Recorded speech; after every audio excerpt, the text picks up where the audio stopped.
It's time now for Better Health. I'm joined here with Asante's health expert, Beth Coker. Beth, we are in allergy season. Spring is beautiful, but it's a peak time where plants are releasing pollens into the air, and it starts early February and can last into summer months. And what happens is the spring buds are coming out and the pollens are released, little grains in the air, and they attach to our nasal hairs, and our body responds with reactions of runny nose, sneezing, coughing, watery, itchy eyes, dark circles under our eyes. And so what they tell us is that we have to keep pollens just a little bit more at bay on the windy days because it stirs up the pollen. Rainy days can settle it down, but windy days stir it up.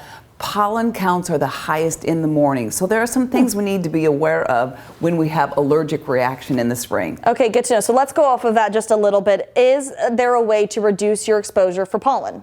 Well, you can go see an allergist who will help you determine which pollens you are highly allergic to. They can do a skin test on you to determine, is it cedar, is it weed, is it grass, things like that. So once that physician figures out what you're allergic to, they can prescribe some over-the-counter medications, antihistamines to block that response of the body, maybe some nasal drops, eye drops to keep the eyes from being severely irritated during that peak pollen season. So there are some ways to recognize and get pre-medicated before the peak season hits. They also recommend that you keep your doors and windows closed during those early morning hours when pollen count is at its highest.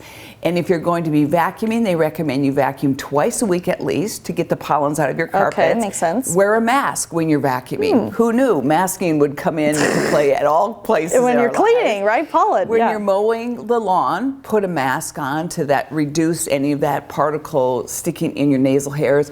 Shower in the evenings. The pollen sticks to your hair, it sticks to your skin, so wash those off of you.